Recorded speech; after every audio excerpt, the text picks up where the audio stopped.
ఓం సమర్థ సద్గురు శ్రీ సాయినాథాయ నమః. శ్రీరామకృష్ణ కథామృతం 2వ భాగం 46వ అధ్యాయం. శ్రీరామకృష్ణులు డాక్టర్ సర్కార్.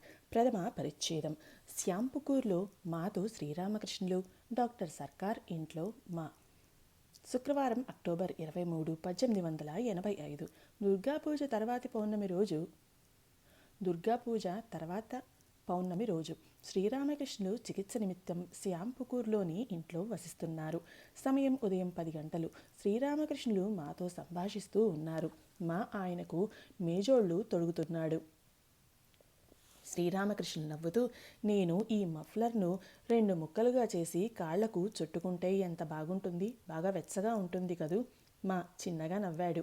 నిన్న సాయంత్రం శ్రీరామకృష్ణులు డాక్టర్ సర్కార్ల మధ్య సుదీర్ఘ సంభాషణ జరిగింది.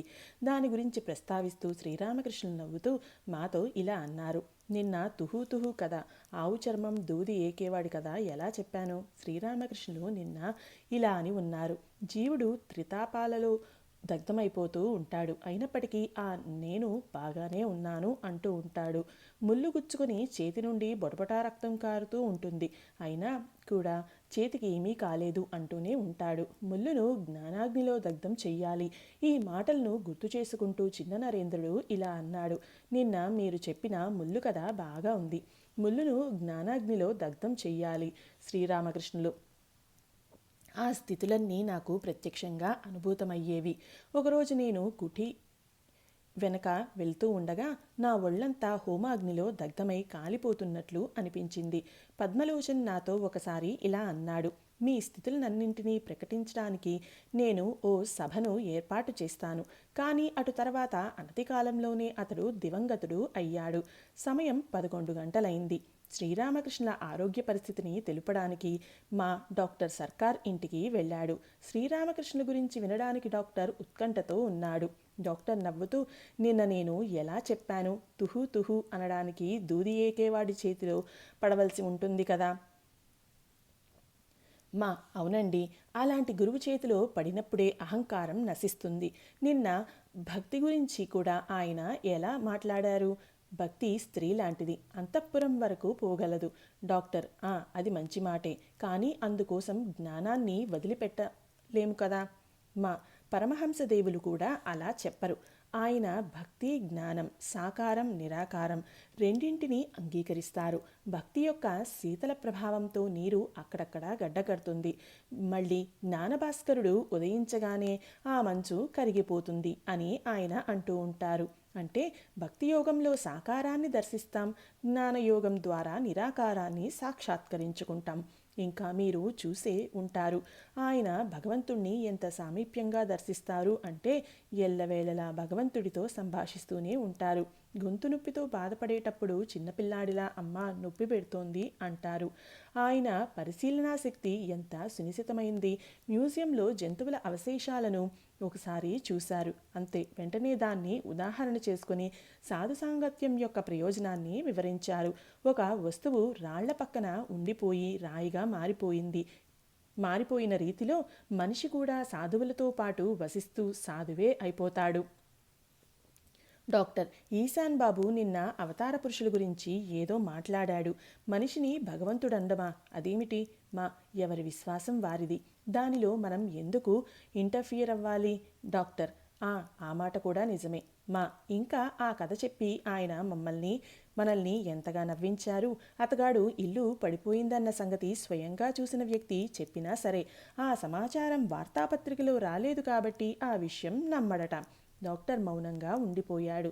ఎందుకంటే శ్రీరామకృష్ణులు అతడితో భగవదవతారం గురించిన విషయాలు నీ సైన్స్లో లేవు కాబట్టే నువ్వు ఈ మాటలను విశ్వసించవు అన్నారు కదా.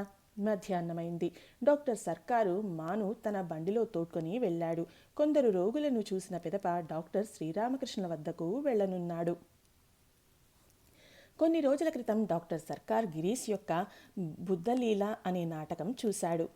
దాన్ని గురించి ప్రస్తావిస్తూ డాక్టర్ మాతో ఇలా అన్నాడు. బుద్ధుణ్ణి కరుణావతారంగా పేర్కొనడమే సబబు కదా, విష్ణువు అవతారం అనడం ఎందుకు. డాక్టర్ మాను కాన్ వాలిస్ చౌరస్తా వద్ద దిగబెట్టేశాడు. ద్వితీయ పరిచ్ఛేదం. శ్రీరామకృష్ణుల భావావస్థ, పూర్ణుడు, భగవతీదేవి దర్శనం. సమయం మధ్యాహ్నం 3 గంటలవుతోంది. శ్రీరామకృష్ణుల పక్కన ఒకరిద్దరు భక్తులు కూర్చొని ఉన్నారు. ఆయన మధ్య మధ్యలో చిన్నపిల్లవాడిలా అసహనం చెందుతూ ఉన్నారు. ఏమైంది? డాక్టర్ ఇంకా రాలేదా? ఎప్పుడు వస్తాడు అని అడుగుతున్నారు. డాక్టర్ సాయంకాలం రావాలి. శ్రీరామకృష్ణులకు హఠాత్తుగా భావ పరివర్తనం అయింది. తల్లి వాత్సల్యభావంలో బిడ్డకు పాలిచ్చేట్లు ఆయన దిండును తమ ఒడిలో పెట్టుకున్నారు. భావావస్థలో ఆయన పసిబాలుడిలా నవ్వుతున్నారు. దోవతిని విచిత్రంగా ధరించి ఉన్నారు. మా తదితరులు ఈ దృశ్యాన్ని నివ్వెరపాటుతో చూస్తున్నారు. కాసేపటి తర్వాత శ్రీరామకృష్ణులు మళ్ళీ సాధారణ స్థితికి వచ్చారు. ఆయనకు భోజనం వేళ అయింది. కొద్దిగా రవ్వ పాయసం సేవించారు. పిదప ఏకాంతంగా మాతో అతి గోప్యమైన విషయాలు మాట్లాడసాగారు. శ్రీరామకృష్ణులు మాతో, ఇంతసేపు భావావస్థలో నేను ఏం చేశానో తెలుసా? సిహోర్కు వెళ్లే దారిలో 3-4 క్రోసులు ఆవరించిన మైదానం ఒకటి ఉంది. ఆ మైదానంలో నేను ఒంటరిగా ఉన్నాను. నేను పంచవటిలో ఆ 15 సంవత్సరాల పరమహంస బాలకుణ్ణి దర్శించానే, మళ్ళీ సరిగ్గా అదే విధంగా దర్శించాను. నలువైపులా ఆనందపు పొగమంచు ఆవరించి ఉంది. అందులో నుండి 13 లేక 14 సంవత్సరాల కుర్రవాడొకడు బయటకు వచ్చాడు. అతడి ముఖం కనిపిస్తోంది. పూర్ణుడిలా ఉన్నాడు. మేమిద్దరం దిగంబరంగా ఉన్నాం. అటు తర్వాత మేమిద్దరం మైదానంలో ఆనందంతో పరిగెత్తసాగాం, ఆటలాడసాగాం. పరుగులు పెట్టడంతో పూర్ణుడికి దాహం వేసింది. అతడు ఒక గ్లాసులో నుండి నీరు త్రాగి మిగిలి ఉన్న నీటిని నాకు ఇవ్వబోయాడు. అందుకు నేను, తమ్ముడు, నువ్వు ఎంగిలి చేసిన నీటిని నేను త్రాగలేను అన్నాను. అతడు నవ్వుతూ వెళ్ళి ఆ గ్లాసును కడిగి మళ్ళీ నీళ్లు తెచ్చి ఇచ్చాడు. శ్రీరామకృష్ణులు మళ్ళీ సమాధి నిమగ్నులు అయ్యారు. కాసేపటి తర్వాత బాహ్యస్పృహ పొంది మళ్ళీ మాతో మాట్లాడసాగారు. శ్రీరామకృష్ణులు, నా మనోస్థితి మారుతోంది. ప్రసాదం స్వీకరించలేకపోతున్నాను. సత్యం మిథ్య రెండూ ఒకటవుతున్నాయి. ఇంకా నేను ఏం చూశానో తెలుసా? భగవద్రూపం, భగవతీదేవి రూపం. ఆమె గర్భంలో ఒక బిడ్డ ఉన్నది. ఆమె ఆ బిడ్డను కని మరుక్షణమే మింగివేయసాగింది. అది ఎంత మేరకు లోపలకు వెళ్తుందో అంత మేరకు శూన్యమైపోతోంది. సర్వము శూన్యమేనని నాకు వెల్లడైంది. అమ్మ మాయ మంత్రం, రండి రండి చూడండి అంటున్నట్లుగా తోచింది. ఐంద్రజాలకుడే సత్యం, ఇంద్రజాలం అంతా మాయ అన్న శ్రీరామకృష్ణ ఉపదేశం మాకు గుర్తువచ్చింది. సిద్ధులు హేయమైనవి. శ్రీరామకృష్ణులు, అది సరే, పూర్ణుణ్ణి నేను ప్రయత్నించాను కానీ అతడు ఆకర్షితుడు కాలేదు. ఎందుకని? దీనితో నా విశ్వాసం కొద్దిగా సడలింది. ఒకరిని అలా ఆకర్షించడం అంటే సిద్ధులు ప్రదర్శించినట్లే కదా? శ్రీరామకృష్ణులు, అవును, అదో హేయమైన సిద్ధి. మీకు గుర్తుందా? ఒకరోజు మనం అధర్ ఇంటి నుండి దక్షిణేశ్వరానికి తిరిగి వస్తున్నప్పుడు సీసా ఒకటి పగిలిపోయింది. మాలో ఒకరు మిమ్మల్ని దీనివల్ల మనకు ఏదైనా కీడు మూడుతుందా, మీరొకసారి చూడండి అని అడిగాడు. అందుకు మీరు, నాకు అలా చూడాల్సిన అగత్యం లేదు, అవన్నీ సిద్ధులకు సంబంధించిన వ్యవహారాలు అన్నారు. శ్రీరామకృష్ణులు, జబ్బుబడ్డ పిల్లలను జనం నేల మీద పడుకోబెడతారు. కొందరు వచ్చి అతడి జబ్బు నయమయ్యేలా హరినామం ఉచ్చరిస్తారు. అదేవిధంగా అన్య రోగాలను కూడా జనం మంత్రతంత్రాల ద్వారా నయం చేస్తారు. జబ్బు నయం చేయడం మొదలైనవన్నీ సిద్ధులు ప్రదర్శించడమే అవుతుంది. అతి నీచ స్వభావం కలవారు మాత్రమే రోగం బాగు చేయడానికి భగవంతుణ్ణి ప్రార్థిస్తారు. తృతీయ పరిచ్ఛేదం. ఆత్మ వేరు, దేహం వేరు. సంధ్యాకాలం అయింది. శ్రీరామకృష్ణులు పక్క మీద కూర్చొని జగజ్జనని పవిత్రనామాన్ని ఉచ్చరిస్తున్నారు. పలువురు భక్తులు ఆయనకు దగ్గరగా నిశ్శబ్దంగా కూర్చొని ఉన్నారు. లాటు, శరత్, శశి, చిన్న నరేంద్రుడు, పల్టు, భూపతి, గిరీష్ మొదలైన భక్తులు వచ్చి ఉన్నారు. వీణుల విందుగా పాటలు పాడి శ్రీరామకృష్ణును రంజింపచేయ స్టార్ థియేటర్కు చెందిన రామ్ తరణ్ గిరీష్తో పాటు వచ్చి ఉన్నాడు. కాసేపటి తర్వాత డాక్టర్ సర్కార్ కూడా వచ్చాడు. డాక్టర్ శ్రీరామకృష్ణులతో, నిన్న రాత్రి 3 గంటలకు నేను మీ గురించి ఎంతో ఆందోళన చెందాను. అప్పుడు వర్షం కురుస్తుంది. వీరందరూ మీ గది కిటికీలు తలుపులు మూసివేశారో లేదో అని ఆదుర్దా పడ్డాను. నిజంగానా అన్నారు శ్రీరామకృష్ణులు. తమ పట్ల డాక్టర్కు గల అభిమానం చూసి ఆయన ప్రసన్నులయ్యారు. శ్రీరామకృష్ణులు, దేహం ఉన్నంత వరకు దాన్ని సంరక్షించవలసిందే, కానీ దేహం వేరైనదిగా నేను దర్శిస్తున్నాను. కామినీ కాంచనాల పట్ల గల ఆకర్షణ పూర్తిగా తొలగిపోయినప్పుడు దేహం వేరు, ఆత్మ వేరు అన్నది స్పష్టంగా అర్థమవుతుంది. కొబ్బరికాయలోని నీళ్లన్నీ ఇంకిపోయినప్పుడు కొబ్బరి చిప్ప, కొబ్బరి రెండూ వేరువేరుగా అయిపోతాయి. అప్పుడు కాయను ఆడించినట్లయితే అందులోని కొబ్బరి టకటకమని శబ్దం చేస్తున్నట్లు తెలుస్తుంది. ఇది కత్తి వరలాంటిదై. కత్తి వేరు వరవేరు. అందుకే నేను శారీరక రుగ్మత విషయమై అమ్మకు ఎక్కువగా చెప్పజాలను. గిరీష్ భక్తులతో. శశిధర్ పండితుడు ఈ శ్రీరామకృష్ణులతో ఇలా అన్నాడు. మీరు సమాధి స్థితిలో ఉన్నప్పుడు మీ మనస్సును దేహం వైపుకు మరల్చండి. అప్పుడు రోగం నయమైపోతుంది. అయితే ఈయన భావావస్థలో దేహం అనేది కేవలం మాంసం ఎముకల రాశిగా దర్శించారు. వ్యాధి నయానికి సిద్ధుల నిమిత్తం ప్రార్థించమని హృదయ్ సలహా. శ్రీరామకృష్ణులు. చాలా రోజుల క్రితం నాకొకసారి తీవ్రంగా జబ్బు చేసింది. కాళీ ఆలయంలో కూర్చొని ఉన్నాను. అమ్మను ప్రార్థిద్దాము అనిపించింది. కానీ ప్రత్యక్షంగా నా పేరిట చెప్పలేకపోయాను. అమ్మతో ఇలా అన్నాను. అమ్మా, నీకు నా జబ్బు గురించి విన్నవించమని హృదయ్ చెప్పాడు. అంతకంటే ఎక్కువగా మరేమీ చెప్పలేకపోయాను. అలా చెబుతూ ఉండగానే నాకు ఉన్నట్టుండి సొసైటీ అక్కడ తీగతో బిగించబడిన మనిషి అస్థిపంజరం గుర్తుకు వచ్చాయి. వెంటనే నేను అమ్మతో ఇలా అన్నాను. అమ్మ, నీ నామగుణ కీర్తనలు చేస్తూ తిరుగుతూ ఉంటాను. ఆ అస్థిపంజరంలా ఈ దేహాన్ని కూడా తీగతో బిగించివేయి. కోరుకోవడం మాత్రం నా వల్ల కాదండోయ్. మొదట్లో నేను హృదయ్ అదుపులో ఉండేవాడిని కదా. అతడు నాతో సిద్ధులనివ్వమని అమ్మను వేడుకో అన్నాడు. సిద్ధులు కోరుకునే నిమిత్తం కాళీ ఆలయంలోకి వెళ్ళాను. 30 లేక 35 సంవత్సరాల వేసి ఒకటి మల విసర్జన చేస్తున్న దృశ్యం నాకు దర్శనీయమైంది. సిద్ధులు కోరుకోమని సలహా ఇచ్చిన హృదయ్ మీద నాకు పట్టరాని కోపం వచ్చింది. రామ్ తరణ్ పాడాడు. డాక్టర్ గిరీష్తో. ఈ పాటలన్నీ సొంతంగా రచించినవేనా? గిరీష్. ఊహు. ఎడ్విన్ ఆర్నాల్డ్ భావాన్ని ఆధారంగా చేసుకుని రాసినవి. రామ్ తరణ్ బుద్ధ చరిత్రలోని గీతం పాడసాగాడు. పాటలు వింటూ శ్రీరామకృష్ణులు భావపరవశులు అయినారు. సూర్యుని దర్శనం. తర్వాత రామ్ తరణ్ గాలి దుమారం ఉధృతంగా రా అనే పాటను పాడాడు. అది విని శ్రీరామకృష్ణులు ఇలా అన్నారు. ఇదేమిటి? పాయసం తర్వాత వేప పులుసులా ఉంది ఈ పాట. నువ్వు కాంతిస్వరూపుడా, కాంతులీనుముర కిరణజాలంబుల తరుమురా తమము అని పాడగానే నాకు సూర్యదర్శనం కలిగింది. సూర్యోదయం అవగానే అంధకారం పారిపోయింది. అందరూ ఆ సూర్యుడి పాదాల వద్ద శరణాగతిని పొందారు. రామ్ తరణ్ మళ్ళీ పాడసాగాడు.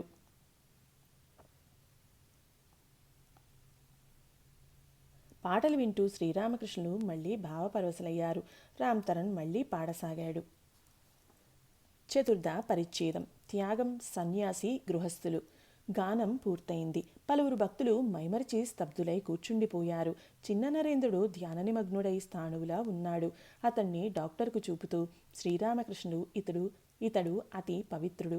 విషయబుద్ధి నీడ కూడా ఇతనిపై పడనే లేదు అన్నారు. మనోమోహన్ నవ్వుతూ డాక్టర్తో, శ్రీరామకృష్ణులు మీ కుమారుడి గురించి ప్రస్తావిస్తూ, అబ్బాయి దొరికినట్లయితే తండ్రిని నేను ఖాతరు చేయను అన్నారు. డాక్టర్. ఓ, నేను చెప్పేది కూడా అదే. మీరందరూ కుమారుణ్ణి పట్టుకుని తక్కినవన్నీ మర్చిపోతారు. కుమారుణ్ణి అంటే భగవదవతారాన్ని పట్టుకుని భగవంతుణ్ణి మర్చిపోతారు అని డాక్టర్ చెప్తున్నాడు. శ్రీరామకృష్ణులు నవ్వుతూ, తండ్రి అక్కర్లేదని నేను చెప్పడం లేదు. డాక్టర్. అర్థమైంది. ఆ విధంగా 1-2 మాటలు చెప్పకుంటే పని ఎలా జరుగుతుంది? శ్రీరామకృష్ణులు. నీ కుమారుడు సరళ హృదయుడు. ఒకరోజు శంభు ఎర్రబారిన ముఖంతో సరళభావంతో కనుక భగవంతుణ్ణి ప్రార్థించినట్లయితే ఆయన తప్పక ఆలకిస్తాడు అన్నాడు. నేను ఈ కుర్రవాళ్లను ఎందుకు ఇంతగా ప్రేమిస్తానో తెలుసా? నీరు కలపని సిసలైన పాల వంటి వారు వీరు. ఒకసారి వేడి చేస్తే చాలు, పైగా భగవంతుడికి నైవేద్యంగా సమర్పించవచ్చు. కానీ నీళ్లు కలిపిన పాలను చాలాసేపు మరగబెట్టవలసి ఉంటుంది. అందుకు ఎంతో వంట చెరుకు వ్యయం చేయాలి. కుర్రవాళ్ళు కొత్త కుండలు లాంటివారు. సరైన పాత్రలు అవి. వాటిలో నిశ్చింతగా పాలను పెట్టవచ్చు. జ్ఞానోపదేశం ఇచ్చినప్పుడు వారికి సత్వరమే చైతన్యం కలుగుతుంది. కానీ విషయాసక్తులకు అలా కాదు. పెరుగు తోడు పెట్టబడిన కుండలో పాలు పెట్టాలి అంటే భయమే సుమా. ఎందుకంటే పాలు చెడిపోయే ప్రమాదం ఉంది. నీ కుమారుడిలోకి విషయబుద్ధి, కామినీ కాంచనాలు ఇంకా ప్రవేశించలేదు. డాక్టర్. తండ్రి సంపాదించింది తింటున్నాడు కదా, అందుకని స్వయంగా సంపాదిస్తూ కూడా విషయబుద్ధికి దూరంగా ఉంటాడా లేదా అన్నది చూడాలి. కామినీ కాంచన త్యాగం సన్యాసులు. శ్రీరామకృష్ణుడు: అవునవును, అది నిజమే. కానీ విషయం ఏమిటో తెలుసా? భగవంతుడు విషయబుద్ధికి బహుదూరం. విషయబుద్ధి లేనట్లయితే ఆయన మన అరచేతిలో ఉన్నట్లే. డాక్టర్ సర్కార్ డాక్టర్ దొకరీలతో: కామినీ కాంచన త్యాగం మీకు ఉద్దేశింపబడింది కాదు. మీరు వాటిని మానసికంగా త్యజించాలి. గోస్వాములకు కూడా నేను అదే విషయం చెప్పాను. వారితో ఇలా అన్నాను: మీరు త్యాగం గురించి ఎందుకు మాట్లాడుతున్నారు? మీరు పరిత్యజించినట్లయితే మీ పని జరగదు. మీరు శ్యామసుందరునికి నిత్య పూజలు చేయాలి కదా. త్యాగం అనేది సన్యాసులకు సంబంధించిన విషయం. వారు స్త్రీల చిత్రపటం కూడా చూడరు. స్త్రీలు వారికి విషం లాంటి వారు. వారు స్త్రీల నుండి కనీసం 10 మూరల దూరంలో ఉండాలి. ఇక తప్పనిసరి పరిస్థితి ఏర్పడినప్పుడు కనీసం 1 మూర దూరంలోనైనా ఉండాలి. స్త్రీ అపార భక్తి సంపన్నురాలైనప్పటికీ సన్యాసి ఆమెతో ఎక్కువగా మాట్లాడరాదు. అంతేకాక స్త్రీల ముఖం కనిపించని లేదా బహు అరుదుగా కనిపించే చోటును ఎన్నుకొని సన్యాసి అక్కడ వసించాలి. సన్యాసికి ధనం కూడా విషం లాంటిది. ధనం దగ్గర ఉంటే చాలు కలతలు, అహంకారం, క్రోధం, దేహసుఖాల పట్ల ఆసక్తి ఇవన్నీ వచ్చి పడతాయి. రజోగుణం అధికరిస్తుంది. ఇంకా రజోగుణం ఉన్నట్లయితే దానికి తోడు తమోగుణం కూడా చేరుతుంది. అందుకే సన్యాసి కాంచనాన్ని తాకరాదు. కామినీ కాంచనాలు భగవంతుణ్ణి మరిచిపోయేలా చేస్తాయి. కామినీ కాంచనాలు గృహస్థులు. ధనం ద్వారా తినడానికి తిండి, కట్టుకునేందుకు బట్ట, ఉండడానికి చోటు, దైవారాధన, సాధువుల భక్తుల సేవ ఇవన్నీ వనగూరుతాయని మీకు తెలుసు. డబ్బు కూడబెట్ట ప్రయత్నించడం నిష్ప్రయోజనం. తేనెటీగ అతి కష్టంతో తేనె పట్టును నిర్మిస్తుంది. కానీ ఎవరో వ్యక్తి వచ్చి ఆ పట్టును విచ్ఛిన్నం చేసి తేనెను పట్టుకుపోతాడు. డాక్టర్: ధనాన్ని ఎవరి కోసం కూడబెట్టాలి? పనికిమాలిన కుమారుల కోసమా? శ్రీరామకృష్ణులు: కేవలం పనికిమాలిన కుమారులే కాదు, బహుశా భార్య శీలం కూడా సరియైంది కాకపోవచ్చు. పరాయివాడితో సంబంధం కలిగి ఉండవచ్చు. అతగాడికి భర్త గడియారం, గొలుసు ఇచ్చివేయవచ్చు. మీరు స్త్రీలను పూర్తిగా త్యజించనక్కర్లేదు. గృహస్థు తన భార్యతో రమించడంలో తప్పులేదు. కానీ ఒకరిద్దరు పిల్లలు పుట్టిన తర్వాత భార్యాభర్తలు అన్నా చెల్లెళ్ల వలె మెలగాలి. కామినీ కాంచనాల పట్ల ఆసక్తి ఉన్నట్లయితే పాండిత్యం ఉందన్న అహంకారం, ధనం ఉందన్న అహంకారం, ఉన్నత పదవికి చెందిన వాడినన్న అహంకారం ఇవన్నీ వచ్చి పడతాయి. పంచమ పరిచ్ఛేదం: అహంకారం లోక శిక్షణ. అహంకారం తొలగినిదే జ్ఞానం సిద్ధించదు. ఎత్తుగా ఉన్న దిబ్బ మీద నీరు నిలవజాలదు. కానీ పల్లపు ప్రదేశానికి నీరు నలువైపుల నుండి వడివడిగా ప్రవహిస్తూ వస్తుంది. డాక్టర్: కానీ పల్లపు ప్రదేశానికి నలువైపుల నుండి వచ్చే నీటిలో మంచినీరు ఉంటుంది, మురికి నీరు కూడా ఉంటుంది. పర్వతాలపైన కూడా పల్లపు ప్రదేశాలు ఉంటాయి. నైనితాల్, మానస సరోవర్లలో కేవలం ఆకాశం నుండి కురిసిన పరిశుద్ధ జలం మాత్రమే ఉంటుంది.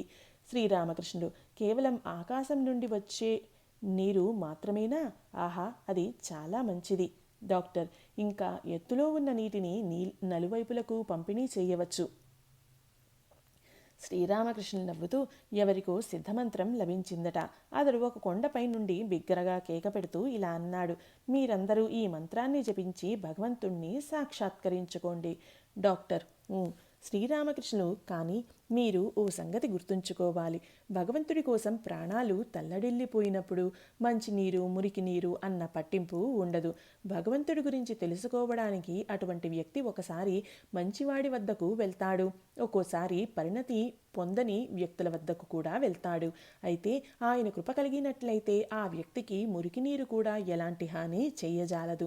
ఆయన జ్ఞానం ప్రసాదించినప్పుడు ఏది మంచిది, ఏది చెడు అన్న విషయాలన్నీ తెలియచేస్తాడు. కొండ మీద పల్లపు ప్రదేశం ఉండవచ్చు, కానీ దుష్ట నేను అనే కొండ మీద మాత్రం ఉండజాలదు. అది విద్యా నేను, భక్తుడి నేను అయినప్పుడు మాత్రమే ఆకాశం నుండి పరిశుద్ధ జలం అక్కడ చేరుతుంది. ఎత్తుగా ఉన్న ప్రదేశం నుండి నీరు నలువైపులకు ప్రవహిస్తుందన్న మాట నిజమే. కానీ అది విద్యా నేను అనే కొండ మీద ఉండే సాధ్యం. భగవదాదేశం లేకుండా లోకశిక్షణ చెయ్యజాలం. శంకరాచార్యులు జ్ఞానోపలబ్ధి తర్వాత లోకశిక్షణార్థం విద్యానేనును నిలుపుకున్నారు. భగవంతుణ్ణి ప్రాప్తించుకోకుండానే లెక్చర్లు ఇవ్వడమా? దానివల్ల లోకులకు ఏం ఉపకారం జరుగుతుంది? సమాధ్యాయి లెక్చరు. ఒకసారి నేను బ్రహ్మ సమాజానికి వెళ్ళాను. ఉపాసన ముగిశాక వారి ఆచార్యుడు వేదికనికి లెక్చర్ ఇచ్చాడు. అతడు ఆ లెక్చర్ను ఇంట్లో రాసుకుని తెచ్చాడు. అది చదువుతున్నంతసేపు అతడు నలువైపులా చూస్తున్నాడు. ధ్యానం చేస్తున్నప్పుడు కూడా అతడు మధ్య మధ్యలో కళ్ళు తెరిచి జనం వంక చూస్తున్నాడు. భగవద్దర్శనం పొందని వాడి ఉపదేశాలు సరైన ప్రభావం కలిగించవు. ఒక విషయం సరిగానే చెప్పవచ్చు కానీ మరో విషయం తలకిందులైపోతుంది. సామాధ్యాయ లెక్చరు ఇస్తూ ఇలా అన్నాడు. భగవంతుడు మనోవాక్కులకు అతీతుడు. ఆయనలో ఎలాంటి రసమూ లేదు. మీరందరూ ప్రేమభక్తి అనే రసం ద్వారా ఆయన్ను భజించండి. చూసారా, ఎవరైతే రసస్వరూపుడో ఆనందస్వరూపుడో ఆయన్ను అలా వర్ణించడమా? ఇలాంటి లెక్చర్లతో ఒరిగేదేముంది? ఇలాంటి వాటి వల్ల లోకశిక్షణ అవుతుందా ఏమిటి? మా మామగారి ఇంటి గోశాల నుండి గుర్రాలు ఉన్నాయని ఎవరో అన్నారట. గోశాలలో గుర్రాలు ఉండడం ఏమిటి? అందరూ నవ్వారు. దీనితో వారి ఇంట్లో గుర్రాలు అనేవే లేవని తేటతెల్లం అవుతోంది. డాక్టర్ నవ్వుతూ గుర్రాలే కాదు, ఆవులు కూడా లేవన్నమాట. అందరూ నవ్వారు. భావపారవస్యంలో మునిగి ఉన్న భక్తులందరూ క్రమంగా బాహ్యస్పృహలోకి వస్తున్నారు. భక్తులను చూస్తూ డాక్టర్ ఆనందంతో పొంగిపోతున్నాడు. ఇతడెవరు అని ఆయన మాను అడుగుతున్నాడు. పల్టు, చిన్న నరేంద్రుడు, భూపతి, శరత్, శశి మొదలైన బాలభక్తులందరినీ మా డాక్టర్కు పరిచయం చేశాడు. శశి గురించి మా చెబుతున్నది డాక్టర్ వినసాగాడు. శ్రీరామకృష్ణులు మాను చూపుతూ డాక్టర్తో, ఇతడు స్కూల్ పిల్లలందరికీ ఉపదేశిస్తూ ఉంటాడు. డాక్టర్, ఆ సంగతి నేను విన్నాను. శ్రీరామకృష్ణులు, ఎంత ఆశ్చర్యమో చూడు. నేనా మూర్ఖుణ్ణి? అయినా కూడా విద్యావంతులైన వారందరూ ఇక్కడకు వస్తూ ఉంటారు. ఎంత ఆశ్చర్యమో చూడు. ఇదంతా భగవంతుడు ఆడుతున్న ఆట అని మాత్రమే చెప్పాలి. సమయం రాత్రి 9:30 గంటలవుతోంది. డాక్టరు 6 గంటల నుండి ఇక్కడే కూర్చుని ఉన్నాడు. గిరీష్ డాక్టర్తో, అది సరే కానీ మహాశయ, మీకు కూడా ఇలా అవుతూ ఉంటుందా? ఇక్కడకు రావద్దనుకున్నా సరే ఏదో అదృశ్య శక్తి మిమ్మల్ని లాగుతున్నట్లు అనిపించదా? నాకు మాత్రం అలా అనిపిస్తూ ఉంటుంది. అందుకే మిమ్మల్ని అడుగుతున్నాను. డాక్టర్, అలాగని చెప్పలేను కానీ హృదయం విషయాలు హార్ట్కు మాత్రమే తెలుస్తాయి కదా. శ్రీరామకృష్ణులతో వీటన్నిటి గురించి చర్చించడంలో కూడా ప్రయోజనం ఏమీ లేదు. షష్ఠ పరిచ్ఛేదం. నరేంద్రుడు, డాక్టర్ సర్కార్, మహిమా తదితరులతో శ్రీరామకృష్ణులు. అక్టోబర్ 24, 1885. సమయం మధ్యాహ్నం 1 గంట అవుతోంది. శ్రీరామకృష్ణులు శ్యాంపుకూర్ ఇంట్లో 2వ అంతస్తులోని గదిలో కూర్చొని ఉన్నారు. నరేంద్రుడు, డాక్టర్ సర్కార్, మహిమాచరణ్ చక్రవర్తి, మా మొదలైన భక్తులు గదిలో ఉన్నారు. డాక్టర్ సర్కార్ చేస్తున్న హోమియోపతి వైద్యం గురించి ప్రస్తావిస్తూ శ్రీరామకృష్ణులు ఆయనతో, నీ హోమియోపతి వైద్యం బాగా ఉంది అన్నారు. డాక్టర్, హోమియోపతి వైద్యంలో వైద్యుడు రోగి యొక్క రోగ సూచనలను పుస్తకంలో ఉన్న విషయాలతో సరిపోల్చవలసి ఉంటుంది. పాశ్చాత్య సంగీతంలో స్వరలిపి చదువుతూ పాడుతూ ఉంటారు కదా, ఇది కూడా అలాంటిదే. గిరీష్ ఘోష్ ఎక్కడా? సరేలే, ఉండనివ్వండి. అతన్ని పిలవద్దు. నిన్న రాత్రంతా మేల్కొనే ఉన్నాడు. శ్రీరామకృష్ణులు, అది సరే, నేను భావావస్థలో ఉన్నప్పుడు భంగు సేవించినట్లు మత్తెక్కుతోంది. దీని గురించి నువ్వు ఏమంటావు? డాక్టరు మాతో, ఆ స్థితిలో నాడీ కేంద్రాలు పనిచేయడం ఆగిపోతుంది. అందుకే శరీర అవయవాలు అచేతనం అయిపోతాయి. మళ్ళీ కాళ్ళు కొట్టుకుంటాయి. ఎందుకంటే శక్తి అంతా మెదడు వైపుకు ప్రవహిస్తుంది. జీవం నాడీ వ్యవస్థను కలిగి ఉంటుంది. మెడ వెనుక మెడుల్లా అబ్లాంగాటా అనే నాడీ కేంద్రం ఉంది. అది గాయపడితే ప్రాణాలు పోయే ప్రమాదం ఉంది. మహిమా చక్రవర్తి కుండలినీ శక్తి గురించి వివరిస్తూ ఇలా అన్నాడు. సుషుమ్నా నాడి వెన్నుపూసలో సూక్ష్మ రూపంలో ఉంటుంది. దాన్ని ఎవరూ చూడలేరు. ఇవి శివుడు చెప్పిన మాటలు. డాక్టర్, శివుడు పూర్తిగా ఎదిగిన మనిషిని మాత్రమే పరీక్షించాడు. కానీ ఐరోపియన్లు మనిషి జీవితాన్ని గర్భావస్థ నుండి ఎదిగి ఉన్న దశ వరకు అన్ని దశలను పరీక్షించారు. తులనాత్మక చరిత్ర గురించి తెలుసుకోవడం మంచిది. సంథాల్ల ఉత్తర భారతానికి చెందిన గిరిజనులు చరిత్ర అధ్యయనం చేసినట్లయితే కాళీమాత ఒక సంథాల్ స్త్రీ అని తెలియవస్తుంది. ఆమె సాహసి అయిన యోధురాలు కూడా. అందరూ నవ్వారు. మీరందరూ అలా నవ్వకండి. ఇంకా తులనాత్మక శరీర నిర్మాణ శాస్త్రం గురించి అధ్యయనం చేయడం ద్వారా ఎంతటి ఉపకారం కలిగిందో చూడండి. మొదట్లో జట జఠర రసం పిత్తంల మధ్య ఉన్న తేడా ఏమిటో తెలిసేది కాదు. పిదప క్లాడ్ బెర్నార్డ్ అనే శాస్త్రజ్ఞుడు కుందేలు యొక్క ఉదరం, కాలేయం మొదలైన వాటిని పరీక్షించాక జఠర రసం పిత్తం యొక్క ప్రభావం వేరువేరుగా ఉంటుందన్న సంగతి కనుగొన్నాడు. కాబట్టి కేవలం మానవ దేహాన్ని మాత్రమే పరిశీలించినట్లయితే సరిపోదు, తక్కిన జంతుజాలాన్ని కూడా పరిశీలించాలి అన్నది నిర్ధారితం అవుతోంది. ఇదే విధంగా కంపారిటివ్ రిలీజియన్ అనగా తులనాత్మక మత సిద్ధాంతాలు అధ్యయనం చేయడం వల్ల ఎంతో మేలు ఒనగూరుతుంది. శ్రీరామకృష్ణులు మాట్లాడే మాటలన్నీ మనకు ఎందుకు అలా గుండెలకు హత్తుకుపోతున్నట్లు అనిపిస్తాయి?